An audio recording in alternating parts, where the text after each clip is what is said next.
अध्यात्म मास्टरों द्वारा प्रसारित शिव पुराण कथा में आप सभी का स्वागत और अभिनंदन है। आज हम लोग शिव पुराण की कथा ओंकारेश्वर ज्योतिर्लिंग के महिमा का वर्णन सुनेंगे।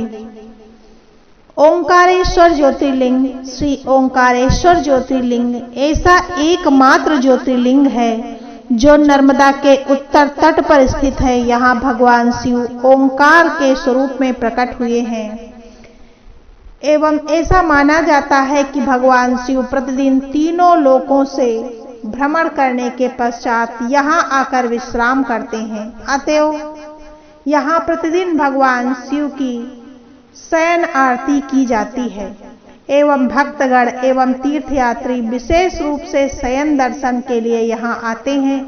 जिस ओंकार शब्द का उच्चारण सर्वप्रथम सृष्टिकर्ता विधाता के मुख से हुआ, वेद का पाठ इसके उच्चारण किए बिना नहीं होता। इस ओंकार का भौतिक विग्रह ओंकार क्षेत्र है। ओंकारेश्वर ज्योतिर्लिंग को लेकर कई कथाएं प्रचलित हैं। एक कथा के अनुसार एक बार नारद ऋषि विंध्य पर्वत पहुंचे। विंध्य पर्वत अपनी अभिमान से भरी बातें नारद को सुनाने लगा। तभी नारद जी ने विंध्याचल को बताया कि तुम्हारे पास सब कुछ है, किंतु मेरु पर्वत तुमसे बहुत ऊंचा है। यह बात सुनकर विंध्य पर्वत को काफी दुख हुआ।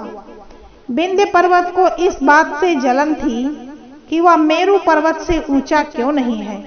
वह भगवान शंकर जी की शरण में चला गया, जहां पर साक्षात ओंकार विद्यमान है।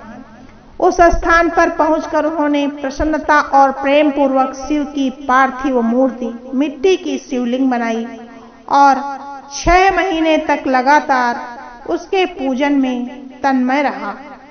उसकी कठोर तपस्या को देखकर भगवान शंकर उनसे प्रसन्न हो गए। उन्होंने विंध्य को अपना दिव्य स्वरूप प्रकट कर दिखाया, जिसका दर्शन बड़े बड़े योगियों के लिए भी अत्यंत दुर्लभ होता है।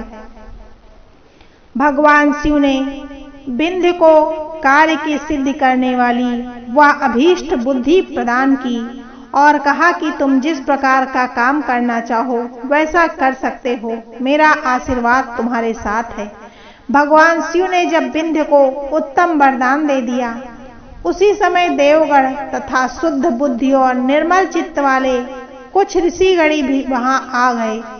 उन्होंने भी भगवान शंकर जी की विधिवत पूजा की और उनकी स्तुति करने के बाद उनसे कहा, हे प्रभु, आप हमेशा के लिए यहाँ स्थिर होकर निवास करें।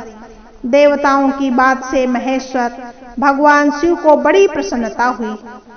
लोगों को सुख पहुंचाने वाले परमेश्वर शिव ने उन ऋषियों तथा देवताओं की बात को प्रसन्नता पूर्वक स्वीकार कर लिया। वहां स्थित एक ही ओंकार लिंग 2 स्वरूपों में विभक्त हो गया। प्रणव के अंतर्गत जो सदाशिव विद्यमान हुए उन्हें ओंकार नाम से जाना जाता है। इसी प्रकार पार्थिव मूर्ति में जो ज्योति प्रतिष्ठित हुई थी वह परमेश्वर लिंग के नाम से विख्यात हुई। परमेश्वर लिंग को ही अमलेश्वर भी कहा जाता है। शास्त्र मान्यता है कि कोई भी तीर्थयात्री देश के भले ही सारे तीर्थ कर ले, किंतु जब तक वह ओंकारेश्वर आकर किए गए तीर्थों का जल लाकर यहाँ नहीं चढ़ाता, उसके सारे तीर्थ अधूरे माने जाते हैं। ओंकारेश्वर तीर्थ के साथ नर्मदा जी का भी एक विशेष महत्व है। शास्त्र मान्यता के अनुसार जमुना जी में 15 दिन का स्नान तथा गंगा जी में 7 दिन का स्नान जो फल प्रदान करता है, उसका पूरे फल नर्मदा जी के दर्शन मात्र से प्राप्त होता है। ओंकारेश्वर में ओंकारेश्वर ज्योतिर्लिंग के साथ ही अमलेश्वर ममलेश्वर ज्योतिर्लिंग भी है। इन दोनों ज्योतिर्लिंगों या शिवलिंगों की गणना एक ही ज्योतिर्लिंग में की गई है। स्कंद पुराण के रेवा खंड में श्री ओंकारेश्वर की महिमा का बखान किया गया है। ओंकारेश्वर तीर्थ अलौकिक है। भगवान शंकर की कृपा से यह देवस्थान के समान ही है। जो मनुष्य इस तीर्थ में पहुंचकर अन्नदान, तप, पूजा आदि करता है अथवा अपना प्राण उत्सर्ग यानी मृत्यु को प्राप्त होता है, उसे भगवान शिव के लोक में स्थान प्राप्त होता है। यह इंदौर मध्य प्रदेश में स्थित है। रेल मार्ग Omkareshwar road Mortakka railway station को, जो कि मंदिर के लगभग 12 किलोमीटर की दूरी पर ही स्थित है। सड़क मार्ग से जाने के लिए मोरटक्का बस स्टैंड, जो कि मंदिर से लगभग 12 किलोमीटर की दूरी पर स्थित है। यहाँ से इंदौर, उज्जैन, खंडवा, खरगोन के लिए सीधी बस उपलब्ध है। वायु मार्ग से ओंकारेश्वर में 77 किलोमीटर की दूरी है।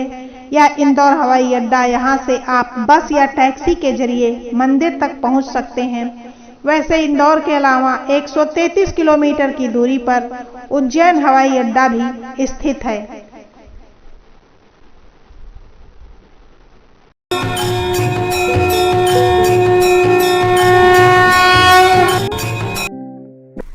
ओंकारेश्वर ज्योतिर्लिंग। ओंकारेश्वर ज्योतिर्लिंग एक हिंदू मंदिर है। यह मध्य प्रदेश के खंडवा जिले में स्थित है। यह नर्मदा नदी के बीच मानधाता या शिवपुरी नामक द्वीप पर स्थित है। इस ज्योतिर्लिंग के विषय में शिव पुराण में कथा वर्णित है कि एक बार विंध्य पर्वत ने भगवान शिव की कई माहों तक कठिन तपस्या की। उनकी इस तपस्या से प्रसन्न होकर भगवान शंकर जी ने उन्हें साक्षात दर्शन दिए और विंध्य पर्वत से अपनी इच्छा प्रकट करने के लिए कहा। इस अवसर पर अनेक ऋषि और देव भी उपस्थित थे। विंध्य पर्वत की इच्छा के अनुसार भगवान शिव ने ज्योतिर्लिंग के 2 भाग किए। एक का नाम ओंकारेश्वर रखा तथा दूसरे का ममलेश्वर रखा। ओंकारेश्वर में ज्योतिर्लिंग के 2 रूपों की पूजा की जाती है। ओंकारेश्वर ज्योतिर्लिंग से संबंधित अन्य कथा के अनुसार भगवान के महान भक्त अम्बरीश और मुचुक नंद के पिता सूर्यवंशी राजा मानधाता ने इस स्थान पर कठोर तपस्या करके भगवान शंकर को प्रसन्न किया था। उस महान पुरुष मानधाता के नाम पर ही इस पर्वत का नाम मानधाता पर्वत हो गया। इस प्रकार इस कथा का पुराणों में वर्णन है।